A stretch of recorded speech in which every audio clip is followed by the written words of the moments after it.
हृदयाचा पथ विजयाचा सारथी तूच तुझा जल्लोषाचा इंद्रधनू तू पसर तू बहुदिशा क्षितिजाच्या तू शाईनी रे लिह इतिहास नवा कर्माच्या या किरणांनी तू रच ब्रह्मांड नवा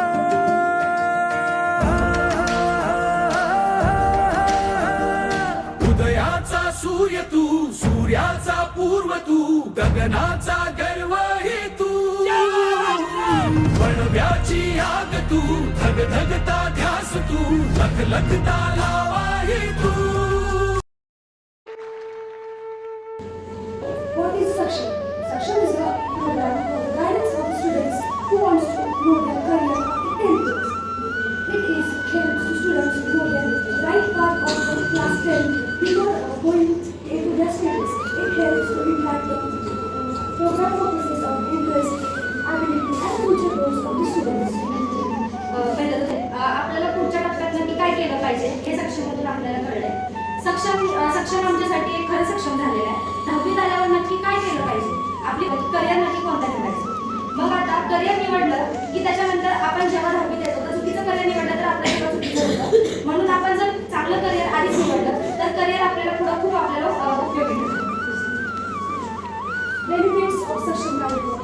Clear understanding of career option. जेव्हा 10वीत येतो तर आपल्याला फक्त 3च करिअर माहिती आहेत, सायन्स, कॉमर्स, इंजिनिअरिंग. इंजिनिअरिंग जरी घेतलं तरी आपल्याला त्याच्यामध्ये एक 2-3च माहिती आहेत. पण नक्की इंजिनिअरिंगचे किती आहेत, आपल्याला किती म्हणजे त्याच्यामध्ये किती डिग्री काय काय येतं ते आपल्याला काहीच माहिती नाही. माझं करिअर क्षेत्र हे कृषी अधिकारी आहे. यामध्ये माझा इंटरेस्ट एरिया हा ॲग्रिकल्चर आणि फार्म डेव्हलपमेंट आहे, म्हणजे शेती व शेतकऱ्यांचे विकास. आणि माझे एम हे शेतकऱ्यांच्या प्रगतीसाठी आधुनिक कृषी यंत्रांवर काम करणे आहे. त्याचे ऑब्जेक्टिव्ह हे शेतकऱ्यांना अधिक कृषी करणे व योग्य मार्गदर्शन करून शेती उत्पादन वाढवणे असे आहे. मदत करते. शेतकऱ्यांच्या पिकांची माहिती करण्यासाठी मदत करतात.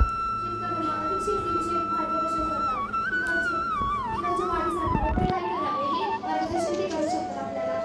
तसेच कृषी अधिकारी हे होण्यासाठी आपल्याला BSc ही कोर्स आपल्याला ही पदवी आपल्याला मिळवायला मिळवावी लागते. तसेच यामध्ये नंतर आपल्याला MPSc ॲग्रिकल्चर सर्व्हिसेस ही परीक्षा द्यावी लागते. यानंतर मग आपण ॲग्रिकल्चर ऑफिसर होऊ शकतो. यामध्ये ॲग्रिकल्चर ऑफिसर हे पण निवडले कारण आपला भारत हा देश कृषी प्रधान देश आहे. यामध्ये शेती हा प्रमुख व्यवसाय मानला जातो. तर यासाठी शेतीची अधिक वाढ व्हावी म्हणून मी ॲग्रिकल्चर ऑफिसर हे क्षेत्र निवडले. ॲग्रिकल्चरमध्ये पण सुद्धा आपण पाहू शकतो, आपण म्हणतो की आपल्या भारतामध्ये कृषी प्रधान देश आहे, आपण शेती करतो. पण खरंच आहे का? आता किती प्रमाणात शेती